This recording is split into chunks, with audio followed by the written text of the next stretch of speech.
Chers frères et sœurs, loué soit Jésus-Christ, à jamais ainsi soit-il. Aujourd'hui, nous célébrons la solennité du Saint-Sacrement, le corps et le sang du Christ. Ce jour, dimanche 22 juin 2025, les textes liturgiques proposés à notre méditation sont les suivants. La première lecture est tirée du livre de la Genèse au chapitre 14, verset 18 au 20e, Psaume 109 au 110. Et la deuxième lecture est tirée de la première lettre de Saint Paul apôtre aux Corinthiens au chapitre 11, verset 23 au 26e. L'évangile autre est tiré de Saint Luc au chapitre 9, verset 11b au 17e. Chers bien-aimés du Christ, loué soit Jésus-Christ, à jamais ainsi soit-il. Chers bien-aimés, Jésus parlait à la foule du royaume de Dieu. Il le comparait à une graine de moutarde, du levain, un trésor, une perle, un filet, des invités au festin. À travers ces diverses images, il cherche à donner une idée de ce qu'est le royaume de Dieu. Il le fait avec des mots humains que tout le monde peut comprendre. Mais il ne se contente pas d'en parler.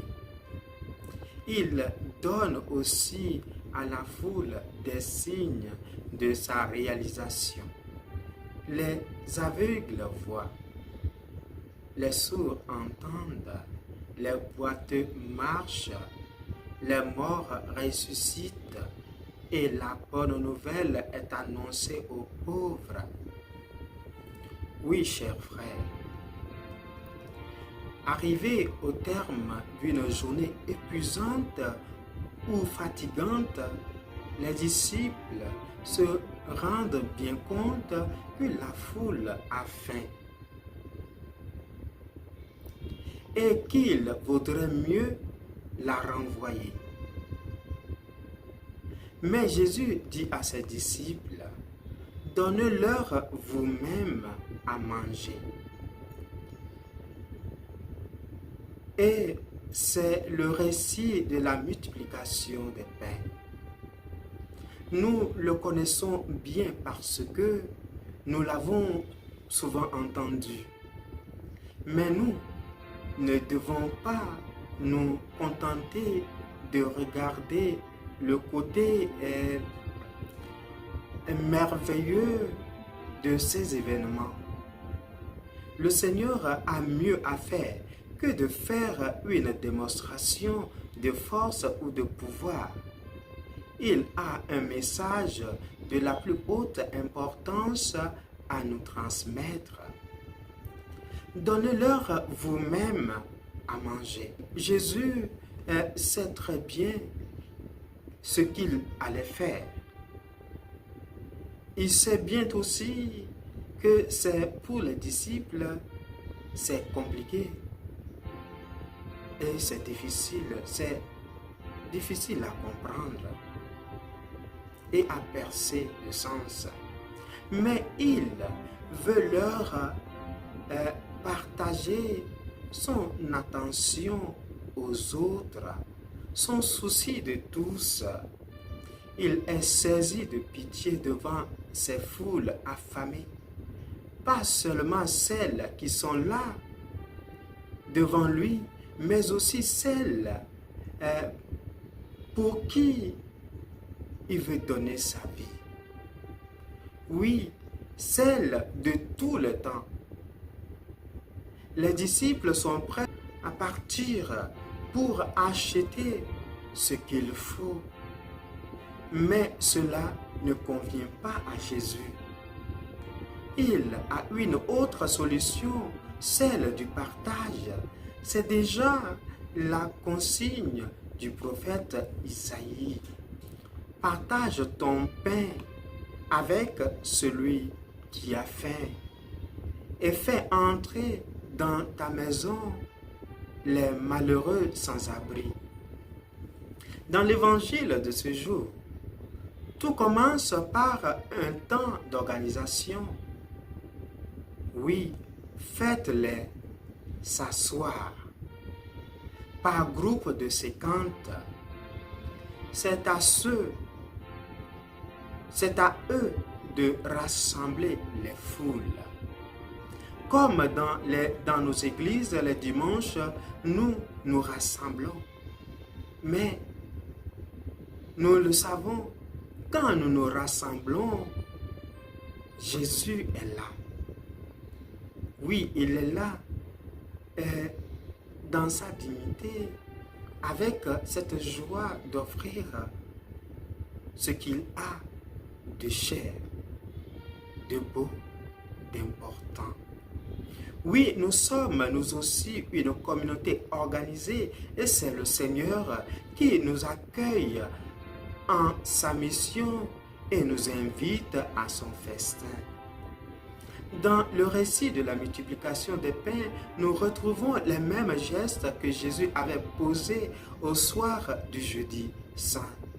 Il prit les pains et les poissons et levant les yeux au ciel, il les bénit, les rompit et les leur donna.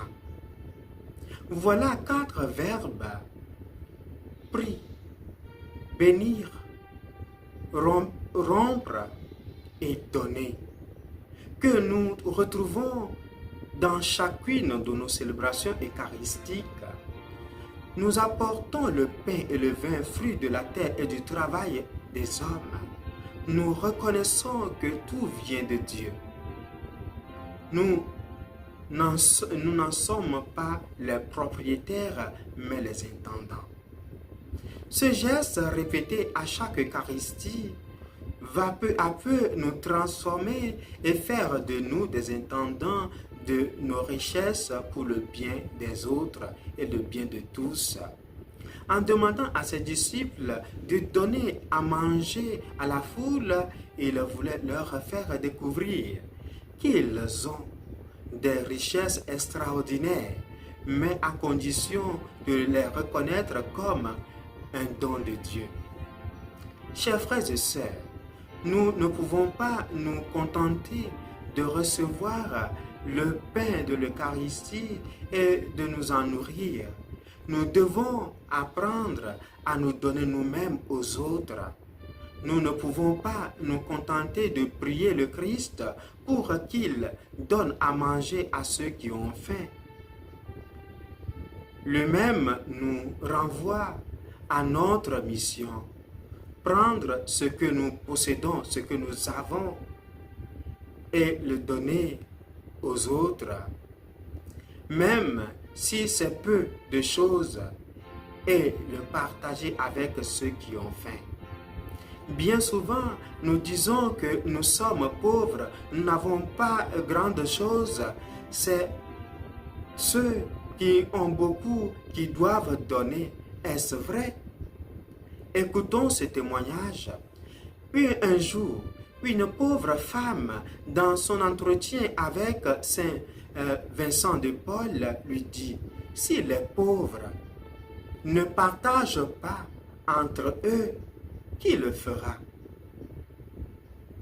Oui, je te demande, qui le fera?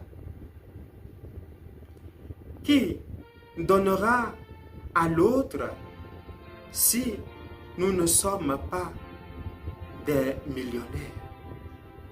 Si nous ne sommes pas nantis, si nous n'avons pas de richesse? Chers bien-aimés, si nous allons à l'Eucharistie, ce n'est pas seulement pour nous-mêmes, mais aussi en portant la préoccupation de tous les autres et tous ceux et celles qui ont faim. Faim de pain, faim de tendresse, faim d'amour, faim de liberté. Le Seigneur ne cesse de nous renvoyer à eux, car il ne veut qu'aucun ne se perde. Donnez-leur vous-même à manger. Donnez ce qu'il faut de votre temps, de vous-même, de votre disponibilité. Faites tout pour que l'autre vive. Oui, on ne peut pas séparer l'Eucharistie de toute cette vie des hommes. L'important, c'est que nous lui donnions la petite part de nous-mêmes. Puis, quand le repas est terminé, vient un autre moment, un autre service, ramasser soigneusement ce qui reste. En effet, chers frères et sœurs, il y aura encore d'autres foules à nourrir. Tout au long des siècles, il faudra continuer à distribuer les dons de Dieu. Chers frères et sœurs, chers bien-aimés de Dieu, que le Seigneur nous aide à entrer plus pleinement dans ce moment, de ce mouvement de don total de nous-mêmes avec lui, le Christ et par lui. Amen.